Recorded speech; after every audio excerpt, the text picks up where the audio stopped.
Randomness? It's a girl thing. Planning your entire future with a guy you've only spoken 3 words to? It's a girl thing. Online shopping problem? It's a girl thing. A full camera roll? It's a girl thing. Going to the bathroom together? It's a girl thing. You name it. It's a girl thing. Hi, and welcome back to the It's a Girl Thing podcast. It's me, Kate, and we're here for another day, another chit-chat, another you and me session. It's been a little while now, actually, but I'm super excited to be back. We'll get into a little life update real quick. But first, welcome. Whether you're new to the show, you've been here since we started, and oh my goodness, it's almost been a year. So thank you. But please, if you do love the show and you join us once a month, once a week, whatever it may be, please feel free to leave a rating on your favourite podcasting platform so that more people can find us, join us, and be part of the fam. So, catch up, life update, yes. We just moved house, so if this looks different from my uni room, if this looks different from my old room, it's because I'm sitting in the living room of our new house that my family's moved into. So that's scary, but super exciting, but it's been really busy. I haven't been able to find anything. And we've only really just got to unpacking in the last week. So, here we are. I finally found all my podcasting stuff. Another little quick exciting thing from me is that I received a youth grant from my local council. And the really cool thing about that was that the money was all to go towards you guys and to the podcast. So everything that I got from that will be going straight back into everything we do here. And stay tuned for the end because I have some exciting news and I can't wait to share it. But I've got to make sure we've got time first. So, life update from me, moved house. What's happened in the last week? Oh, I finished my first placement block for X-ray school, so that was super exciting. So my first 6 weeks out of 15 have finished. And I get a week of holidays now, so I'm super excited for that. And for anyone who's enjoying school holidays right now, oh, you should be. Take the time to do a little bit of study, but mostly just relax, rest your mind, your body, do things you love, fill your cup so that when you go into the busy exam season, you are ready. And you can give your everything to that, because if you tire yourself out now, you're not going to be able to do anything then. So this week I decided to take my chest x-ray test, which is like one of the 5 tests that I have to take as part of my first year placement. These tests are just like to see how we're progressing and to make sure, I'm doing things well as like a student x-ray tech, that I treat patients well, that I follow everything that we have to do, and that we're legally following our obligations. And so if you know anything about me from all our chats so far, is that I struggle really badly with being a perfectionist. And in that, I have anxiety doing that. And I struggle with the high expectations I set for myself. So I took my chest test, which is the first one of 5 and probably supposedly the easiest, but it has the most information, but it's the most familiar. It's complicated. If you know what I'm talking about, you know what I'm talking about. If you don't, you really won't. But I took my test for the first time on Wednesday, and I'd been feeling like for the past week or two that I was ready to take it. But there'd been so many missed opportunities just because I didn't have somebody around who was a tester, or I didn't have the right patient, because we have to have a certain kind of patient to do it on and all that. And I'd been feeling like I was ready to pass it. Unfortunately, I missed one of the automatic fail requirements. So, like in your driving test, how if you do a certain thing wrong, it's an automatic fail and your whole test is done. There's no way you can redeem yourself. I did something like that on my test, and so I failed. And I was absolutely disappointed in myself, and I started spiraling about it. So let's talk about those feelings.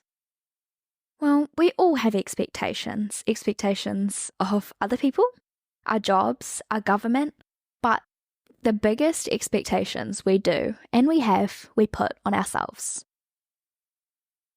The expectations we put on ourselves can increase our overall stress that we experience in life, and it can especially give us a fear of failure. And the second you hear the words fear of failure, I feel like quite a few of you'll be like, yes, I know exactly what you mean, Kate. And trust me, I know that feeling all too well. And so we're talking about it. We are going to hit the nail right on the head, whatever you want to call it. We're going to pot call our kettles black. No, that's not the right saying, but you got my point. We're going to talk about it. We're going to call ourselves out on it, and we're going to hopefully learn how to cope with it. So the fear of failure that we have can stop us from doing so many things that we want to do. It doesn't mean that we will never do them, but it stops us from having the growth and confidence because it takes such a long time, and then it's not in the timeline that you want. And it's frustrating because something so little, that fear of failure, can become so big and take over everything we want to do. So the real problem with the fear of failure is that when you lose every bit of confidence and trust in yourself, or you have to start from square one, or even start lower than square one, that lost confidence gives you a self-esteem drop.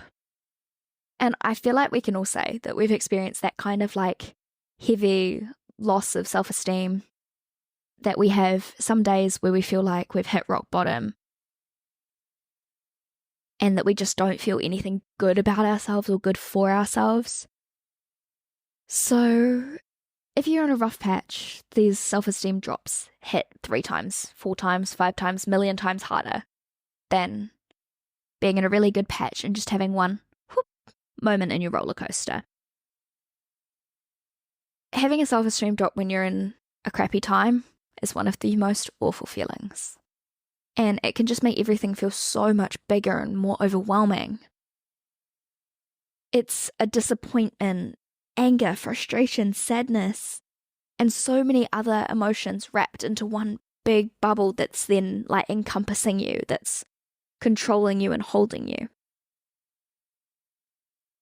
For me, I'm someone who can see like both sides of the coin at almost all times, which is crazy and also super frustrating for me sometimes, because sometimes I just want to be able to have a pity party and not being able to tell myself, yeah, it's okay, it's all right. But it means that I will be disappointed and berating myself and saying you're not good enough, you are a waste of space, you are all these negative things. But while I'm doing that, I'm telling myself, this is just a small thing. It's the first of many. It's your first year. It's everyone makes mistakes. Everyone has things. And that it doesn't matter in the big scheme of things. I tell myself all these things interchangeably at the same time so that my body doesn't end up even knowing what I should be feeling. Is there something I should be feeling? Am I not valid for having the down, upset feelings? Or am I supposed to be telling myself it's okay and move on?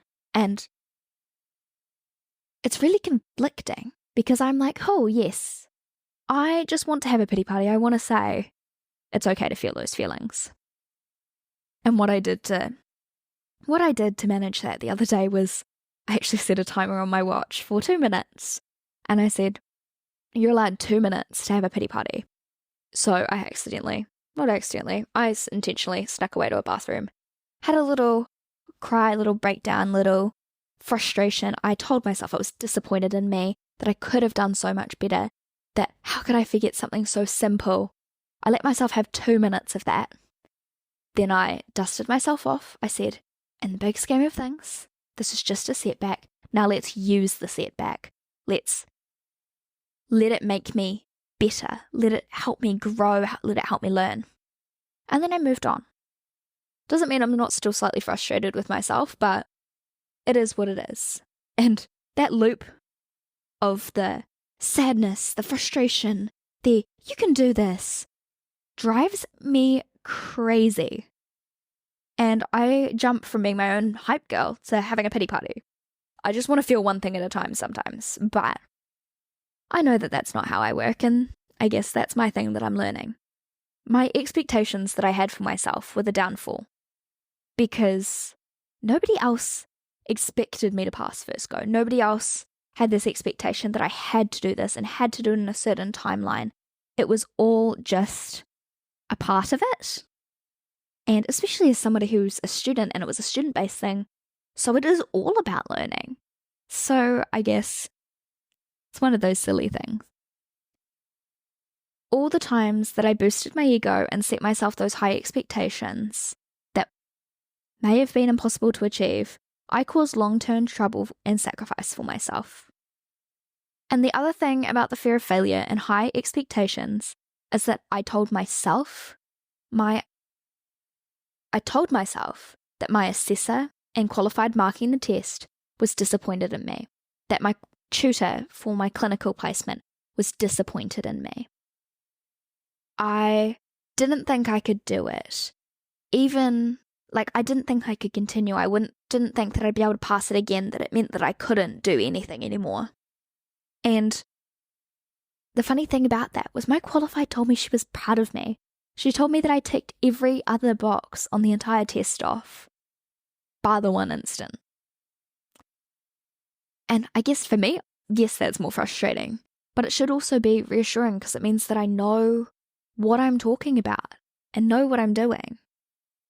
But it was that self-expectation that actually broke down the connection and relationship that I had with that qualified. It made me feel like she was going to be on my case more, that she was going to be lurking over my shoulder waiting for me to make yet another mistake, and it killed my confidence. It killed my confidence massively, and so it took a little bit to build that back. And it'll probably take a little bit more time. I felt like I had pushed myself back to being like week 2 level of student X-ray tech instead of week 6.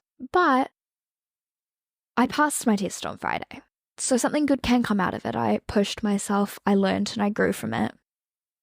Doesn't mean I'm right back at that confidence level, but I'll get there. So let's just sum everything up that we've talked about today.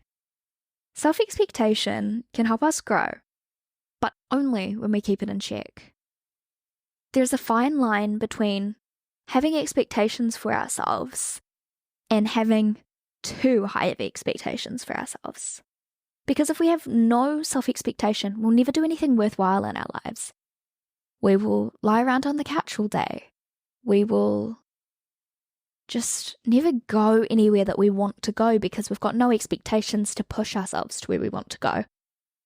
But with too many expectations on ourselves, we chip away at our mental well-being, piece by piece, to leave ourselves with nothing but a shell of disappointment, frustration, anger, sadness, and lost self-esteem.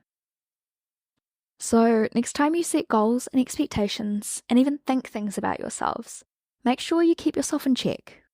Make sure you know how hard you're being on yourself, and think about what you would tell a friend in that situation. Would you say, well, yes, you messed up, but that gives you reason to keep learning. It gives you reason to keep pushing. Look how well you did at everything else. These are the things we should be telling ourselves. So please make sure you keep your self-expectation in check.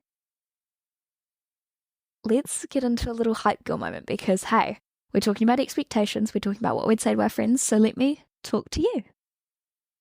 I wrote this down for once so I don't ramble. Hey girl, it's your reminder that you are unstoppable. No matter what's on your plate, you are doing amazing. We are all in this together, figuring it out, learning, growing, showing up for ourselves. Whether you are crushing your goals and your expectations, or whether you're just getting through the day, I see you, and I'm here to remind you that you've got this. Take a breath. Straighten your gorgeous tiara, queen, crown, whatever you have that keeps you amazing, stunning, and gorgeous. Just let's keep building the life we deserve. You are never alone in this.